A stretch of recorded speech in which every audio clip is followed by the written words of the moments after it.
Allez, salut les amis, c'est parti pour la matinale du mardi.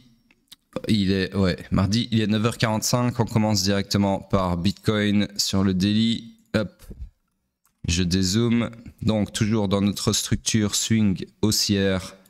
Toujours pas de structure interne. Order flow toujours haussier, donc on est toujours fully aligned à la hausse. On cherche toujours des longs de par mon scénario en bleu, tracé ici il y a maintenant 5 jours. Donc, en train de se réaliser au poil puisque nous avons fait une mitigation de cette demande et pour le moment, jusqu'à preuve du contraire, on est en train d'y réagir et qui est déroulement de ce segment du scénario ici présent. Ok, target, j'avais mis combien? J'avais mis 115 000, prochain chiffre rond qui n'a pas encore été tapé. Sur ce, rien de plus à dire sur le daily. On passe sur le H4, une petite seconde. Ouais, désolé. Donc, je disais H4, on dézoome. Structure swing toujours haussière. Structure interne, c'est bon, regardez. Toujours haussière ici aussi. L'order flow est baissier pour le moment. Mais potentiellement, c'était juste pour favoriser la mitigation de la demande ici. Mais c'est pas comme ça qu'on peut raisonner. Là, c'est ce que je me permets de dire parce que j'arrive après la guerre, d'accord? Mais en temps réel, normalement, on va le refaire ensemble. Hop, si je coupe ici. À ce moment-là, au moment où on choque à la baisse, mon scénario ici s'annule. Ok, s'invalide. En tout cas, il m'intéresse plus. C'est pas qu'il s'invalide, c'est qu'il m'intéresse plus, d'accord? Puisque désormais, je cherche des shorts. Du coup, je cherche des shorts parce que je suis dans le high pullback qui peut aller maximum jusqu'au low protégé du swing run initial, d'accord? Sauf qu'il n'y a rien à short, en tout cas pas encore, puisqu'il n'y a pas de POI, d'accord? Donc j'attends. Là, toujours pas de POI. Et là, toujours pas de POI. Il n'y a jamais eu de POI, d'accord? Donc ça, c'est un bon indice qui nous met la puce à l'oreille que ce choc ici, vu que il a été fait sur un momentum baissier, mais qui n'a pas été assez fort que pour laisser un POI à shorter, eh bien, il y a beaucoup de chances dans ce cas-là, enfin, souvent en tout cas, c'est le genre de choc qui est là pour faciliter quelque chose et qui vaut mieux pas le shorter, d'accord? De toute façon, même si vous vouliez le shorter, s'il n'y a pas de POI à shorter, vous allez shorter quoi? Rien du tout, d'accord? Donc en gros ici, même si j'avais pas eu le scénario précédent, haussier, d'accord? À l'heure actuelle, là tout de suite maintenant, je vérifie juste qu'on est bien au présent, voilà.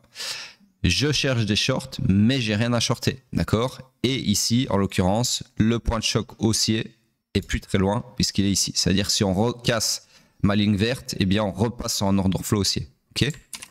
Donc voilà. Et du coup, bah, on sera de retour dans, je sais pas si je peux le mettre, non, je peux plus le mettre, dans mon scénario que j'avais tracé comme ceci, d'accord? Mais pour le moment, ce scénario a disparu. Enfin, il a disparu tout court. C'est pas pour le moment. Il a disparu depuis qu'on a eu un order flow baissier. D'accord? C'est juste que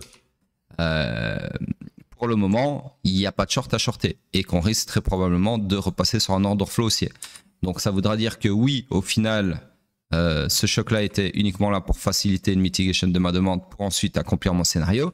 Mais moi, en ce qui me concerne, je vais attendre qu'on rechoque à la hausse. Et 2, qu'on laisse un nouveau POI sur lequel je pourrais m'appuyer pour prendre des longs. D'accord? Direction probablement ceci. Okay? Ce sommet ici significatif. Bref, sur ce, pour le moment, rien à faire. On cherche des shorts, mais il n'y a rien à short. Et on vient de réagir très brutalement sur la demande H4 qui était posée sur le distal de la demande daily en jaune. Ce qui constituait, je vous l'ai dit en temps et en heure, un très bon point d'entrée pour chercher des longs. Sur ce, on passe sur le M15. Sur le M15, hop, j'agrandis toujours ma structure swing qui est toujours haussière ici. Structure interne, laissez-moi voir s'il y a quelque chose à mettre à jour. Je vais mesurer l'amplitude du pullback avec mon tool. Hop, hop. Donc après ce IBOS, est-ce que j'ai eu un pullback d'amplitude suffisante? Oui, ici. Donc on est toujours dans la même structure interne qui est haussière du coup, toujours ici la même. Order flow baissier, donc nous sommes dans le high pullback qui peut aller maximum jusqu'au low protégé du swing run final, d'accord? Donc en gros ici, regardez bien, ici il va falloir se concentrer un peu sur le daily. Regardez toute l'imbrication des timeframes, comment c'est propre de fou là en ce moment sur Bitcoin. Si vous ne l'avez pas remarqué de vous-même, je vais vous le faire remarquer maintenant. En daily, on a une structure swing haussière, un order flow haussier. Donc tout est haussier et on avait ici un plancher sur lequel chercher des longs. Exactement ce qu'on a fait, c'est-à-dire que le prix qui était ici est revenu dans son plancher daily, dans la demande daily, et potentiellement on part comme ceci, d'accord? Donc ça c'est le daily, rebond là-dessus, ok? En H4, je vous le donne en 1000, structure également haussière, structure interne également haussière, et ici on a le prix qui vient de réagir sur une demande H4, un briquet là où on devait rebondir dans le daily, donc un briquet dans ma demande daily en jaune, d'accord? Donc en gros, ce rebond là, c'est fait dans la demande daily. Ensuite, il a recréé, il a laissé une autre demande H4 derrière sur laquelle on vient de rebondir pour continuer. Vous voyez? Donc c'est escalier. En fait, on crée des escaliers, donc, enfin, ou des gares, hein, quand on appelle ça comme vous voulez. On avait une gare daily. En fait, ce qui serait intéressant de faire, c'est peut-être ça. En tout cas pour le daily et le H4. Donc en daily, rappelez-vous, on avait un scénario comme ça. D'accord? Donc, qu'est-ce qui s'est passé? Boum, on est bien revenu dedans. OK. Ensuite, donc on est revenu dans la première marche d'escalier. Ensuite, le H4 a laissé sa propre marche d'escalier. Et pareil, on s'attendait à ce qu'on revienne dedans, qu'on rebondisse dedans. Et encore une fois, c'est ce qu'on est potentiellement en train de faire. D'accord? Donc, pour le moment, là, c'est très propre. Et comme si c'était pas assez, sur le H4, sur le M15, pardon, qu'est-ce qu'on a? Bon, j'ai pas fini de faire l'analyse, mais en gros, vous avez une structure swing qui est également haussière. Cette structure swing, après un BOS, on s'attend à quoi? On s'attend à un swing pullback qu'on a eu ici, d'accord? Donc tout cela, pardon, c'est mon swing pullback. Et ici, vous avez la structure interne qui s'est réalignée à la hausse avec la structure swing, ce qui témoigne d'une entrée, donc d'une fin de swing pullback et d'une entrée en swing run final. Donc ça veut dire que si on est effectivement dans le swing run final, c'est pour finir le scénario daily également, d'accord? Donc en gros ici, ce que vous devez comprendre, c'est que tout est en train de se dérouler dans le sens du daily. C'est-à-dire que vous avez le M15 qui est dans son swing run final, potentiellement, d'accord? Pour faciliter le rebond sur l'escalier en H4, qui lui-même vient de faciliter le rebond sur la demande, sur la gare, sur l'escalier, appelez ça comme vous voulez, en daily. Donc voilà. Toutes les time frames travaillent de façon coordonnée pour vous donner ce price action qui est très très très propre. Encore une fois, hein, là c'est propre parce qu'on sait ce qu'on fait, on a les skills analytiques pour baliser le marché, pour comprendre grâce à l'analyse structurelle ce qui se passe en temps et en heure. Mais imaginez un mec qui a zéro bagage. Regardez, il va sur le daily, ok, bon ça monte. Il va sur le H4. Alors ici, c'est pas trop. Il va nous sortir un vieux triangle. Ok. Donc 50-50. Et sur le M15, là, je vous en parle même pas. Le mec se fait défoncer de partout. D'accord. Surtout ici, là, price action assez crapuleux. Ici. D'accord. Donc voilà. Une fois que vous avez les skills. Qu'est-ce que c'est que ça? Voilà. La lumière apparaît. Ok. Sur ce, tout ça pour dire quoi? Tout ça pour dire que cette demande a quand même bien fait réagir le prix dans un premier temps avant d'être invalidé plus loin, d'accord? Donc il y avait un petit long à prendre. Sur ce, j'ai dit qu'on était sur un order flow baissier, enfin c'est pas que je le dis, c'est qu'on le voit flagrant. Donc on cherche des shorts sur le M15, sauf que là, vous voyez que il n'y a pas de short à chercher. En tout cas, il n'y en a plus. Donc là, éventuellement, ce qu'on peut faire, c'est un petit replay dans un but pédagogique. Donc ici, vous aviez tous les POI. Bon, je vais tracer ceux qui m'apparaissent le plus flagrants, les plus pertinents plutôt. Vous en avez un petit ici, hein, un buy to sell week range. Donc en gros, vous pouviez chercher des shorts à partir de ce moment-là, ici, ok? Puisque order flow baissier. Donc voyons voir, hop, même encore un ici. En fait, je vais tous les tracer, sinon vous allez dire ouais, mais t'as vu le price action à l'avance, c'est pas ce que tu aurais fait en temps réel, blablabla. Donc en gros, ici, tac, 3 niveaux à short, ok? Vous avez une mitigation là maintenant. Donc là maintenant, donc en gros, vous auriez pu chercher 3 shorts. Là, là, et là, pardon. Donc en gros, ici, ok, mitigation, donc il y avait potentiellement un short, et il y a eu un short au final. Ensuite, remontada, invalidation.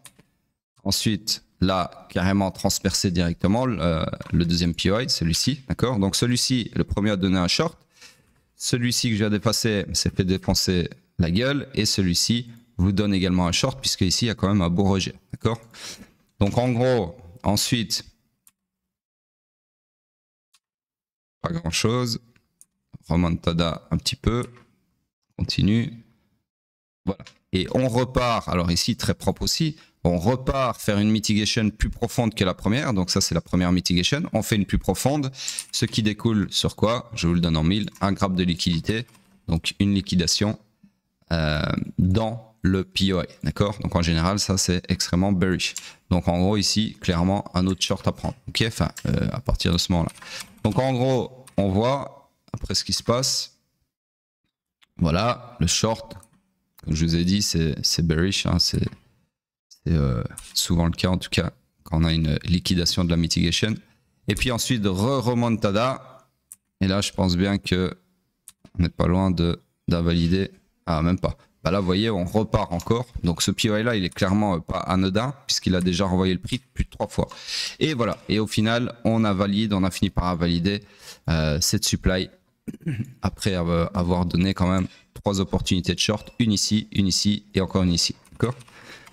Voilà, donc sur ce, pour le moment, j'efface ça. Il n'y a plus rien à short malgré qu'on est toujours sur un order flow baissier, d'accord? Puisqu'il n'y a plus de POI ici. Et on n'est pas loin du point de choc futur haussier, puisque si on casse cette ligne verte, on repassera sur un order flow haussier. Et à ce moment-là, on pourra chercher des longs sur les POI les plus proches du price action. Donc ça, très certainement un truc comme ça. Et je vous le donne en 1000, ça s'alignerait sur quoi? Sur potentiellement la continuité du H4 bullish et du scénario daily bullish également. Ou pas, ok? Je suis obligé de rajouter le ou pas, sinon ça veut dire que je me crée un biais cognitif et que je pense que ça va monter alors que j'en sais foutre rien, ok? Sur ce, c'est tout pour Bitcoin. Et on passe sur Ciel, hop. Ciel en daily, hop. Donc, c'est bon, regarder un truc, quoi. Okay. En daily, Ciel, bah, toujours pareil. Ok, ça je vais le cacher, ça appartient pas au daily. Hop. Donc toujours pareil, je vais pas répéter la même chose. En gros, on est dans ce segment-là de mon scénario jusqu'à preuve du contraire, direction la poche de liquidité ici. Ok, on passe sur le H4. Sur le H4, donc ici toujours dans une structure swing haussière. Structure interne, c'est bon, regardez, je vais accélérer parce que ma session commence très bientôt. Juste cacher ceci, hop. Voilà. Donc, structure interne toujours baissière, ok. Order flow retourné à la baisse. Donc, nous sommes dans le iron final du swing pullback, ok. Donc, hier, je vous avais dit, que ceci, c'était un retracement du iron final. Sous-entendu, le iron final se fait en une fois, mission échouée, retracement et puis très probablement accomplissement comme si de rien n'était ou pas. Voilà, en tout cas, tout ceci est aligné avec le scénario daily qui, je vous le rappelle, est un truc comme ceci. On passe sur le M15. Ouais, je parle un peu du nez, j'ai le nez bouché. Donc, le M15, laissez-moi regarder. Lui, il nous a retourné la structure à la baisse, d'accord? Donc ici, on a une structure swing qui est maintenant baissière, comme ceci, que je vais tracer donc. Alors tout ceci, ça m'intéresse plus. Hop. Sommet ici, low ici. Donc là, structure swing, pardon, baissière, comme ceci. Hop. Alors, order flow haussier, structure interne également haussière, confondue avec le point de choc. IBOS M15 ici. Donc là, on cherche des longs, puisqu'on est dans le iron initial du swing pullback. Sauf que là, tout de suite maintenant, il n'y a plus de POI, mais il y en avait un ici dans lequel on est. Une seconde, hop.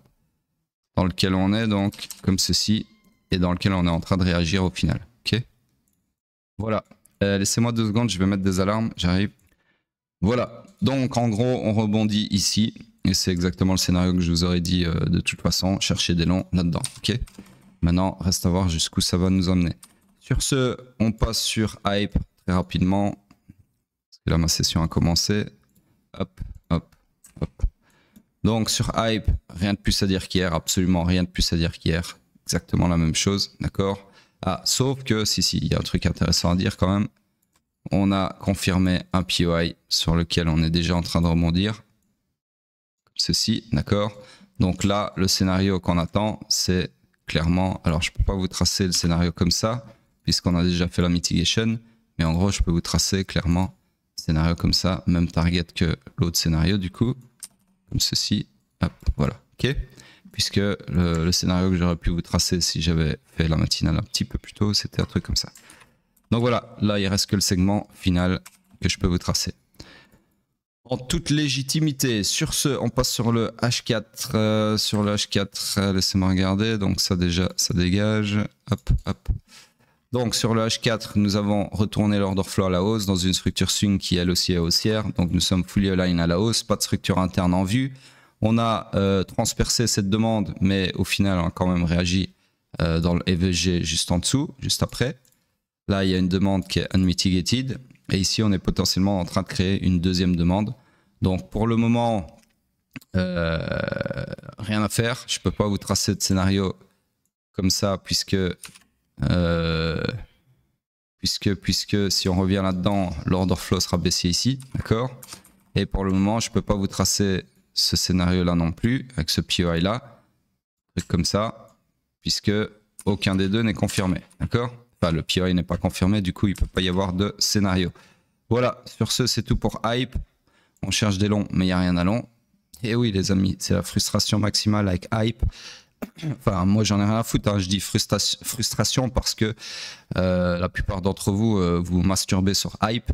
Ok, je peux comprendre que vous voyez ça comme le nouveau BNB, machin, tout ça.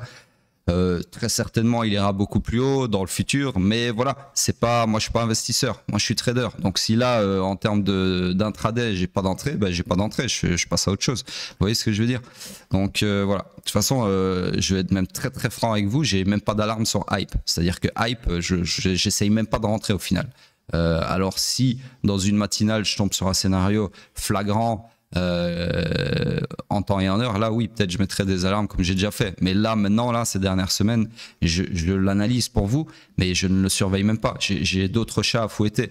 Je trade, je vous rappelle quand même que je trade le pétrole, le Nasdaq, le S&P 500 et Bitcoin. Ça me fait 4 paires que je scrute toutes les sessions londoniennes et new-yorkaises tous les jours, plus Bitcoin le week-end, pardon. Donc j'ai de quoi faire. Avec ça, je mange largement, d'accord? Et en plus de ça, je fais aussi du scalp dessus. Donc je fais de l'intrasession plus du scalp. Donc franchement, hype, c'est le cadet de mes soucis. Voilà, je ne suis pas dans l'investissement. Ok. Sur ce, on passe sur Bitcoin en weekly, du coup. Tac, tac. Et alors, encore une fois, on risque de me répéter.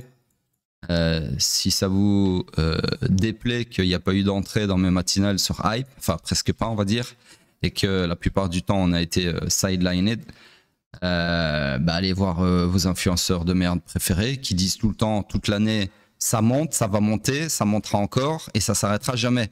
Et là pour le coup, forcément, sur hype, je vous le donne en mille, ils ont eu raison. Et donc tous les noobs comme vous, hop, hype ici, ils vont se dire putain le mec il est bon, il m'a dit il faut rentrer là quelque part ici et regarde il avait raison. Ah oui, forcément, le mec il dit toute l'année la même chose. Donc il y a un moment, sa prophétie de permabull se réalise, forcément, d'accord? Par contre, quand il vous dit ça monte en plein bear market et que ça fait tout le contraire, enfin que ça fait tout sauf monter, là on vous entend moins, on l'entend moins, votre grande gueule. Donc voilà, il faut remettre les choses dans leur contexte. Moi, je vous donne des directions toute l'année qui se réalisent à 80% du temps. Honnêtement, vous pouvez aller vérifier.